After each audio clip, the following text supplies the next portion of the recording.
All right, today we are talking about how to reduce overload and how to create some margin in your life. And man, I have needed this sometimes. I've been through some battles with this. And my guest today is Chris Cook, who's somebody who's becoming a friend who I met last year at an event at Dave Ramsey's headquarters. And we've just chatted a little bit since. And I've come to realize that he's pretty amazing. And he's got a fantastic podcast called the Win Today podcast. So definitely recommend checking that out. But he's a business writer. He writes for Success Magazine. He's a consultant. He does all these other things. And my favorite thing I think about him is that he's a lifelong learner who has a pursuit of improving all areas of his life.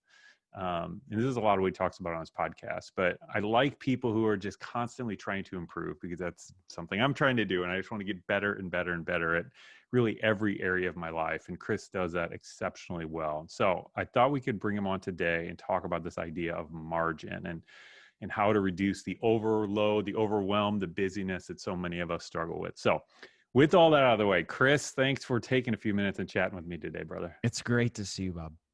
Yeah, thanks, man.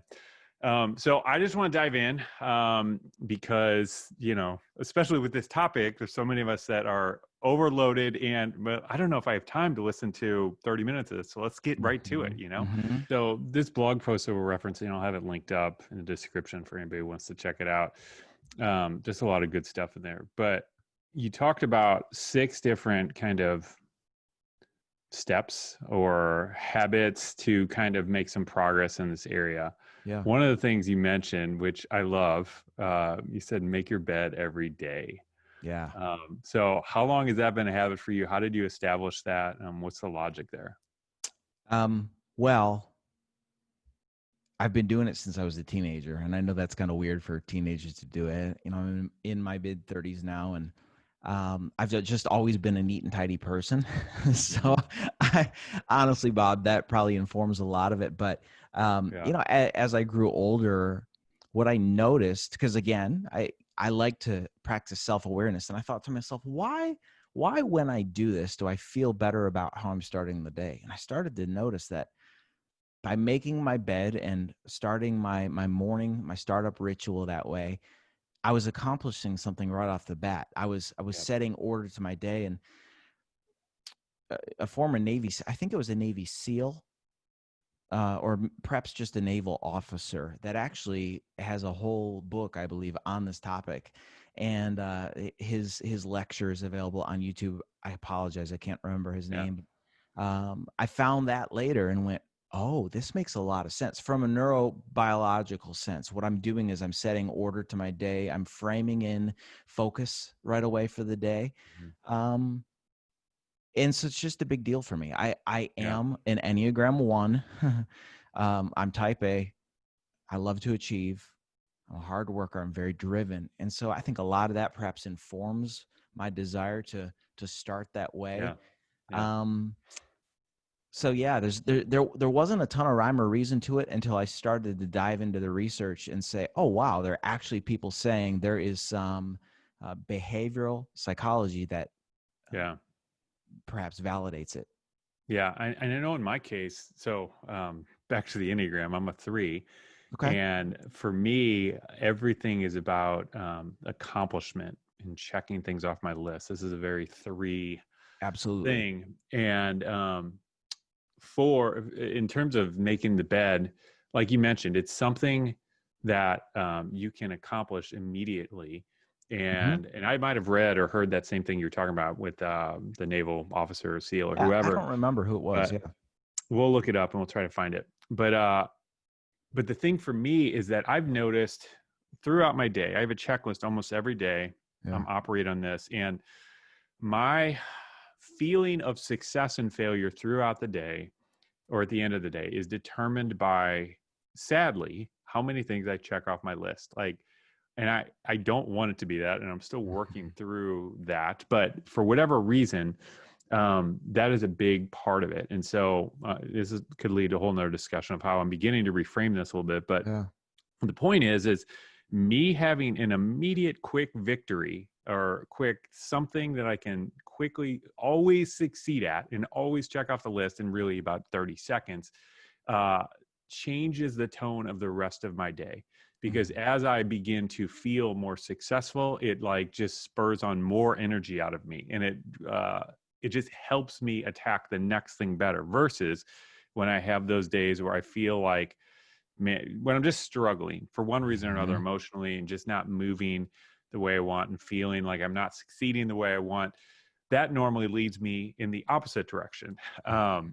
And so, it's kind of this thing where success and momentum begets success and momentum. And so that's what I love about it. And Yeah. yeah, I love that you put that on there.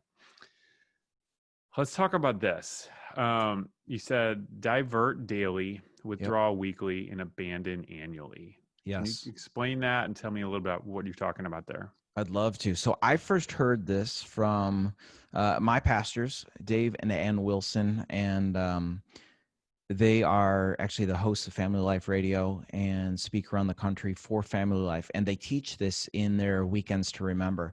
And they pastor up here in Detroit. I actually think that original phrase came from Rick Warren, if I'm not Mm-hmm. mistaken. So I want to make sure the attribution is there. But basically, here's how it breaks down, and I learned this from Dave and Ann. Divert daily. So diverting daily would be my morning time. Every morning, I have that 15, 20, 30 minutes of diversion where I'm pulling away from the immediacy and the pace of the day to get alone with the Lord, to hear from Him, to unload the burdens of my heart, to stimulate my intellect, whatever it might be. That's diverting daily, right? Mm-hmm. Withdrawing weekly basically looks like this. There is one full day every week. It's the principle of Sabbath. One full day that I'm not working. Yeah. I'm not doing anything work related. Um, I may be running errands and doing some fun stuff or hanging out with friends and family, but I'm not looking at email. I'm not Yeah. answering email. Today is actually my Sabbath day and all that, and so doing this is fun. I don't do a ton I'm of these glad. on Friday, but you guys are friends, and I love you guys, and so Yeah. I thought this would be fun. So basically, the weekly withdraw is the Sabbath, and then the abandon annually. That's taking a week, 2 weeks, a year, Yeah. solid time. It doesn't have to be a lavish vacation.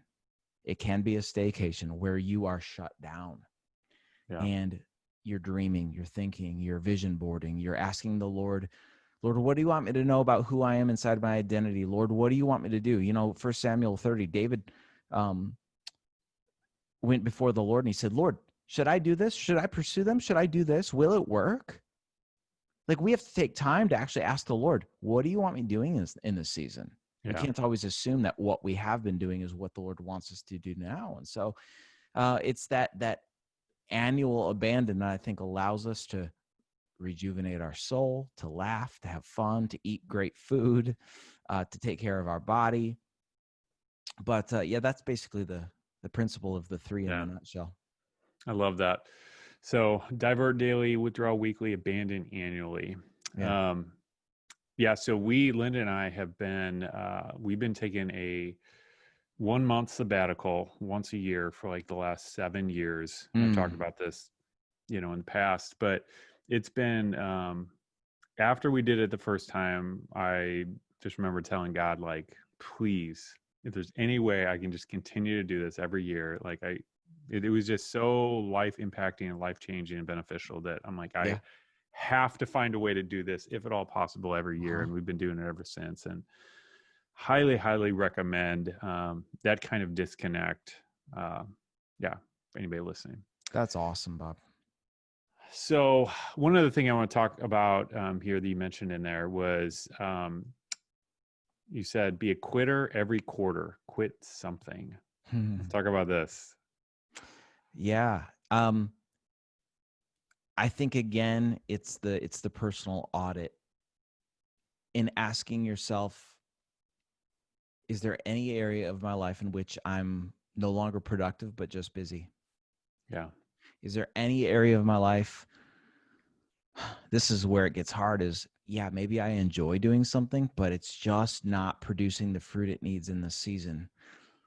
And really, it all comes back. If we look at the things we've talked about today, it all comes back to the thread of being in touch with the Mm, season in which we find ourselves. And through the aid of the Holy Spirit, he's going to say, hey, I'm done with this season. Sometimes um, the Lord's done with something in our life before we're done with it. Because we're yep. sentimental people and we like to hold on to stuff. Yeah. Yeah. But it's being willing to get before him, and again, just to apply some self-awareness and some self-knowledge, and to ask, is this bringing fruit in my life Yeah. anymore? um Personal example, I don't write on the blog a ton anymore. Yeah. Yeah, I do here and there, but I felt and I saw a distinct shift when the podcast started to take off, and I went, I only have margin right now because this is not my full-time thing. Yeah. um and I saw life on the podcast, and I went, okay, I'm gonna write, but I'm not gonna do it as frequently as I did. But Bob, had I not had the wherewithal to be willing to step into that conversation, I'd be running myself ragged. Yeah. And so quitting something allows us, again, gets back to the principle of the margin. When we quit something, what have we just done? We've just freed space. Now, what I would encourage the viewers and listeners to do is not necessarily to fill that space right away. Maybe allow that space to sit. The best things in life often come to us in unexpected forms. But when we have the margin in place to accept them when they come, we can step into them. Yeah. And so I guess that's what the principle of quitting means for me. Yeah. No, and I Yeah. think that's so good. That's something. It reminds me of a story I heard of. I believe it was Warren Buffett and Bill Gates. Um, and I don't remember the exact circumstances, but they're having dinner together, and there was somebody else like kind of interviewing them, Mm, and he asked them both, "What do you think your number one secret to success is?" And both of them, without hesitation, said, "The ability to say no." yes, And that's right. it's like, man, Yep. that's powerful, So and true, Bob. Steve Jobs talked about this. I mean, there's so many things, and I think we're in an era where there's not much that's more valuable than that kind of discernment to be able to say no, because we're overrun with things to Hmm. say yes. We're overrun with good things. You know what I mean? But discerning the God things from the things that are good can be really challenging if we don't, if we're not willing to say no. You know what I mean? It's the Jim Collins principle of good to great. Yeah. We have to Yeah. be able to say no to good things in favor of being able to have the margin. We're back to Yeah. margin to Yeah. say yes to the great things, that are things that are gonna, bring the greatest value to our life and to others. Yeah. Yeah. I mean, I'm thinking about like as I've grown my business, started this business 13 years ago. And Mm, at the beginning, trying to survive and buy groceries and just get the thing off the ground, it's like you're saying yes to every opportunity to, yeah, to get momentum and get things going. But for there's a sure. shift that happens once you get up and running to a certain point where, and I've talked to many other business owners and entrepreneurs who, have felt the same way and confirmed it and validated it. There's a shift where you have to begin like saying no to the majority of things. And then it just gets Yeah. more and more, just increases more and more to like where the majority of your time is spending, is saying no to things, saying no to really good opportunities that you would have flipped over at the beginning. Hmm. Um, and I think this is our walk with God. Like there's so many Yep. things where God has called me to do something where it's like, God, there's all these great opportunities. He's like, no, I don't want you to do that. Right. It's like, okay, I trust you, and then every single time he knows what he's doing. And it's like, he does exceedingly abundantly above and beyond all I can think. So, That's it, Bob. uh, God's smart and he knows what he's doing with that. But It's very true. anyway, I love that disciplined approach to quitting something on a regular basis. This is something that I think I would like to apply. Yeah, have like a quarterly meeting or something where I am reevaluating and saying, what can I quit now? What is the thing that Yeah, like you're talking about with the blog posts. It's like there's so many things you can do. What are the things that I could cut that are just kind of getting in the way, or that they're my idea, and it's not really God's idea. Right. Right. So, Exactly. so how did you, in terms of like developing, like reducing overwhelm Mhm. and like building more margin into your life, uh, how have you done that in terms of getting reading? Because I know for me, reading is unfortunately one of the things that, like you, I love reading. I'm like, that's what I want to do on vacation. Like I Oh, go on vacation and bring as many books as I can because that's yep. my prime opportunity to just read a whole lot. It's really important to me. But I notice when a day gets really busy, that is the first thing that get chopped because it's Mhm. not urgent, but it's actually really important. Mhm. Uh, and a lot of times those important things, fall by the wayside in lieu of the urgent.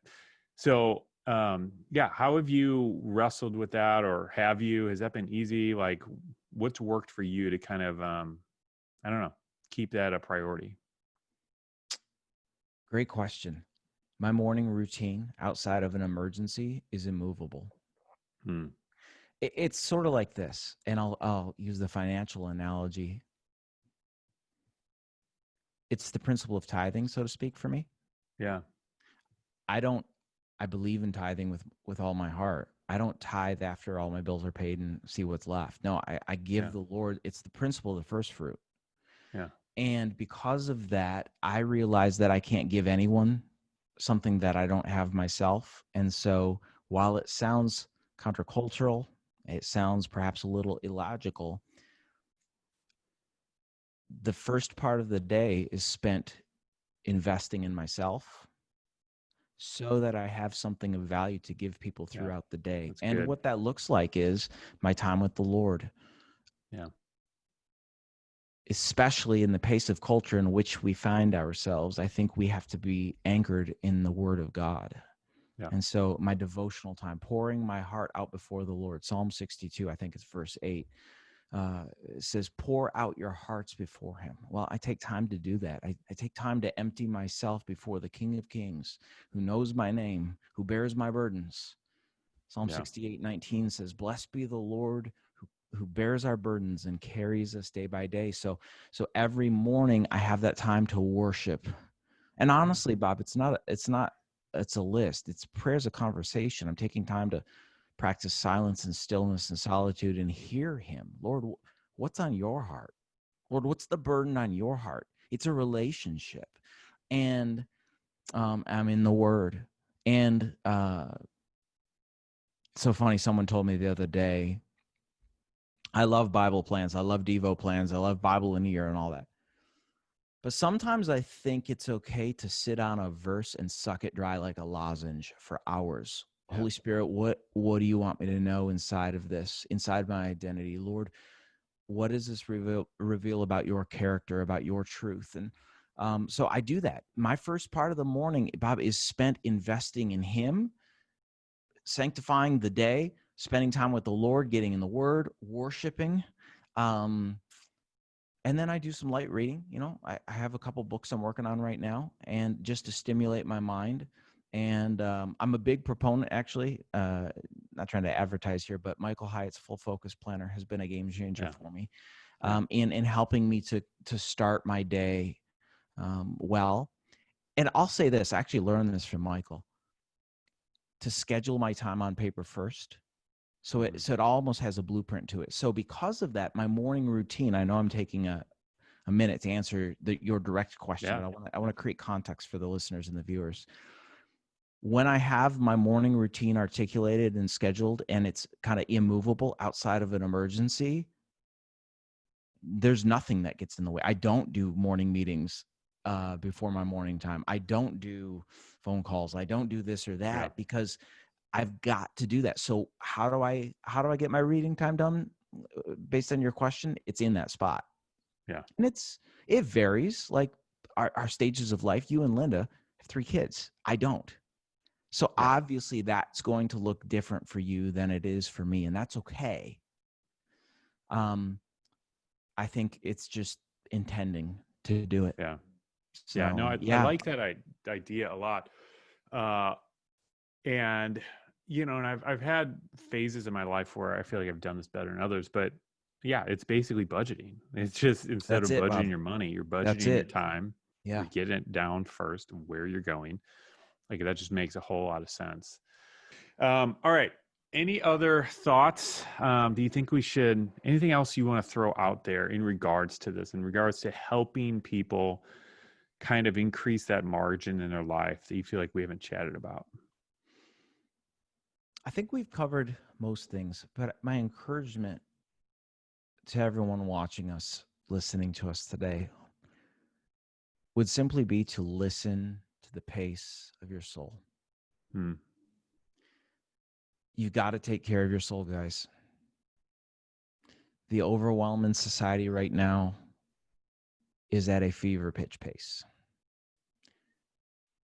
We've got to learn how to slow down, take time away from social media, shut off the news, still yourself, get in God's word. You need to get perspective because neurobiologically, we were not designed to be able to facilitate the amount of information that is thrown our way every single day, and the Yeah. stimulation does not end. So Yeah.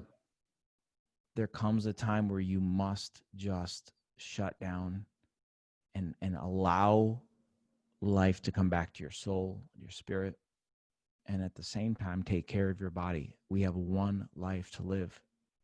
What are you Yeah. going to do with it? Yeah. That's good. That's a good way to end. All right, man. So if you are not already, go check out Chris's podcast. It's Win Today. So go look that up on iTunes or Stitcher or wherever you listen to podcasts. It's really great. And yeah, Chris, thanks for taking the time and hanging out with us today, buddy. Hey, it's my pleasure. Love you both. I can't wait to see you guys in Nashville again soon. I can't wait too. Let's do it. Sounds good. Thanks for having me, Bob. Thanks, Chris.